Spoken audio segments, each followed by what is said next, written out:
की तरफ और बढ़ते हैं, दैट इज बोनस इंसेंटिव।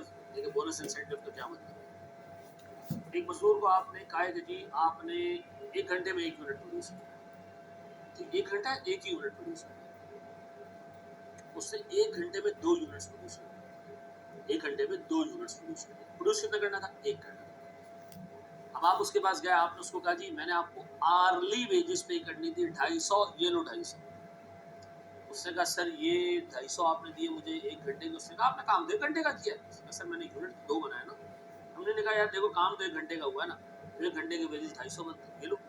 अगले दिन वो क्या करेगा, वो 1 यूनिट 1 घंटे में ही बनाएगा। वो कहेगा मुझे कितने नफलों का सवाब मिल रहा है कि अगर मैं ज्यादा प्रोडक्शन करूँ, मुझे क्या फायदा है, मैं तो नहीं करूंगा काम।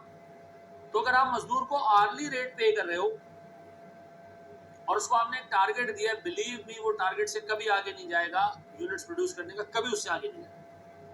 हाँ, आप उसके ऊपर आगे कहते हैं कि जी वाह जी तुमने काम 1 घंटे में 2 घंटों का किया, तो 1 घंटा जिसका तुमने काम किया है ये उसके 250 रुपए की वेजेस, और 1 घंटा जो तुमने काम बचा लिया है कंपनी का, तुमने ओवरहेड्स भी बचाया, तुमने बहुत सारी चीजें बचाई, ये लो 250 की जगह 150 रुपए तुम्हें उसके देते हैं, 60% तुम्हें बोनस देते हैं, ऑफ टाइम सेव।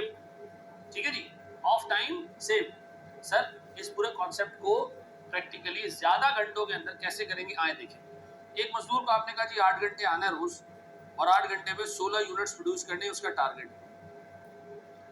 उससे कहा अगर मैं ज्यादा प्रोड्यूस कर दूं, तो मैंने कहा भाई जितना टाइम तुम कंपनी का बचाओगे, जितना टाइम तुम कंपनी का बचाओगे तुम्हें 60% बोनस मिलेगा। वैसे आरडी रेट 250 रुपए। उस बंदे ने दबादब काम किया, धड़ाधड़ काम किया, फुल जो है वो जगह से ही नहीं उठा। सर 20 यूनिट्स बना दिए 16 की। अब वो आया, उसने कहा सर वेजेस दे। मैंने कहा होने होने अभी अभी देते हैं तुम्हें वेजेस, रुको। एक तो तुमने जो है वो जो काम किया है उसके पैसे ले लो पहले, जो तुमने काम किया है उसके बनते हैं जी 8 घंटे के पैसे बनते हैं 250 रुपए के हिसाब से 2000 बनते होंगे, ये 2000 रुपए ले लो। उसने कहा सर वो तो छोड़े, मुझे बोनस दें, बोनस दे मुझे। मैंने कहा रुको ऐसा बार बोनस निकाल दे तुम्हारा। और उसने बोनस कैसे निकलेगा, मुझे एक बात बताएं sir, expected hours for actual output, जो आउटपुट आपका कितना 20 यूनिट्स, 20 यूनिट्स 8 घंटे में 16 यूनिट बन जाते हैं। इसका मतलब है 1 यूनिट बनाने के लिए, 1 यूनिट बनाने के लिए आधा घंटा लगता है, आधा घंटा लगता है। तो 20 यूनिट बनाने पर, 20 यूनिट बनाने पर कितना टाइम लगना चाहिए था, 10 घंटे, 10 घंटे लगने चाहिए थे सर। हमने कितने घंटों में काम कर दिया, 8 घंटों, 8 घंटे में आए 16 की जगह 20 बना के चलेंगे, तो 20 यूनिट वैसे कितना टाइम लेता, 10 घंटे। अभी कितना टाइम लिया, अभी कितना टाइम लिया, माशाल्लाह से 8 घंटे। कंपनी के हमने 2 घंटे सेव किए, इन 2 घंटों में कंपनी को वेजेस पे करनी थी, वो भी बच गई। कंपनी ने तो मुझे 8 घंटों के पैसे दिए ना, 10 के थोड़ी दिए, वेजेस भी बच गई, कंपनी के ओवरहेड्स के पैसे भी बच गए। अब हम कंपनी के पास गए, हमने कहा थोड़ी बगैरती कम करें, इन 2 घंटों में से हमें कुछ शेयर दे दो। मैंने कहा ओके जी बिल्कुल, 2 घंटे जो आज सेव्ड हैं 250 रुपए के हिसाब से तुम्हारे 500 बनते हैं, 60% हम तुम्हें दे रहे हैं 300 रुपए, कुछ हमारा भी फायदा कुछ आपका भी फायदा। पता है मजदूर को कितने पैसे मिले टोटल, 2300 रुपए। उससे घंटे कितने लगाए, 8 घंटे, 8 घंटे। अब बताएं सर इसको मैं 8 से डिवाइड करूं तो मेरे पास सर जो वेज आता है सर वो आता है लगभग 287.5 पर आवर। सर ये बढ़ गया, 250 रुपए की जगह 287 पे हुए। हाँ इसके 2 घंटे भी बच गए, 2 घंटे खर्च चला, 8 घंटों में 10 घंटों का काम, 8 घंटों में 10 घंटों का काम पक्का। तो बोनस निकाल दिया करो, इसको अच्छे तरीके से ग्रास्प कर लो। और एक और आगे बढ़ करिए, देखिए सवाल आपने मुझे निकाल के देना सर, उसके तरह सब उसको स्कैन कर लो, वेट कर लो, होल्ड कर लो, यहाँ पे वीडियो रोक के सारा देख लो। अब एक छोटा सवाल और है, एक मजदूर है ठीक है जी, उसने आके काम किया, ये एक्चुअल काम ठीक है जी, उसने लगाया सर एक दिन में 10 घंटे डायरेक्ट लेबर के काम, ठीक है जी। 2 घंटे उस बंदे ने काम किया इनडायरेक्ट लेबर, ठीक है जी, ये उसने एक्चुअल काम किया ठीक है जी, एक दिन के अंदर। Expected output in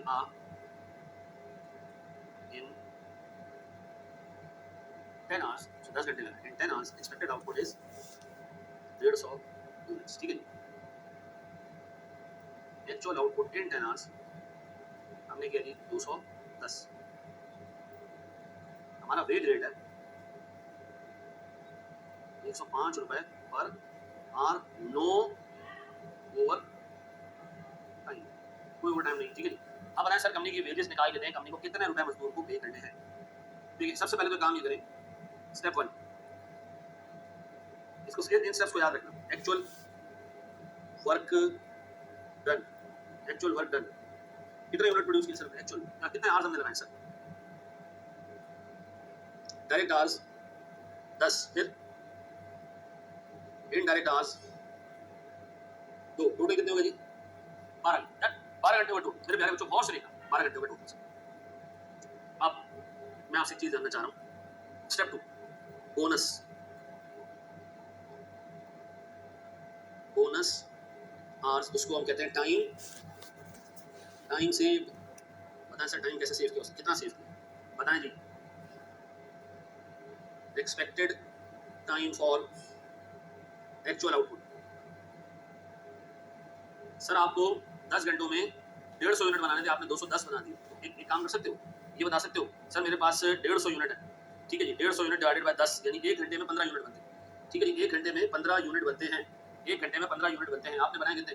210 divided by 15, 1 घंटे में 15 यूनिट बनते हैं। आप किसी भी तरीके से निकाल सकते, 210 डिवाइडेड बाय 15 सर 14 घंटों का काम आपने किया, 14 आवर्स का, और आपने इसमें एक्चुअल आवर्स दिए कितने? 10 घंटे लिए सर, मैंने 14 घंटों का काम किया, 10 घंटे लिए। ऐसा ऐसे भी कर सकते थे सर कि हमारे पास जो आवर्स यूनिट्स थे सर वो थे मिसाल के तौर पे 150, तो मैं कहता जी 150 यूनिट्स हैं, 10 घंटों में बनते हैं, हमने तो 210 बना लिए। अब पता निकाल के 10 डिवाइडेड बाय 150 मल्टीप्लाई 210, ये बनता है कितना जी? 14 घंटे। हमने कन्वर्ट कर दिया सर, 10 घंटों में 150 यूनिट बनते हैं, तो बताएं 210 यूनिट बनाने के लिए कितने घंटे चाहिए? ठीक है, आप बताएं सर मेरे पास आते 14 घंटे, इसका मतलब सर मैंने 4 आवर्स क्या किए कंपनी के, सेव किए। अब बताएं सर कंपनी की टोटल वेजेस, काम के पैसे, काम के पैसे 2 हैं, कुछ डायरेक्ट वेजेस हैं, कुछ एक बच्चा सोच रहा है सर काम तो 12 घंटों का किया, 12 क्यों नहीं लिए? नहीं सर, याद रखना यहाँ 12 इसलिए नहीं ले रहे कि हमने जो प्रोडक्शन किए सिर्फ और सिर्फ डायरेक्ट आवर्स के अंदर किए। इन 2 घंटों को तो आपने बिल्कुल ही अलग रखना है, इन 2 घंटों को तो आपने बिल्कुल अलग रखना है, इनके सिर्फ पैसे दे देने, जान छुड़ाने। अब बताइए डायरेक्ट वेजेस, मैं कह रहा हूँ जी डायरेक्ट वेजेस 10 घंटे हैं और 1 घंटे का आर्ली रेट हमें पता है ऊपर कितने का जी, आर्ली रेट 105 का, ये तो पैसे दे दो उसको सीधे सीधे, और 2 घंटों के पैसे उसको अलग भी दे दो।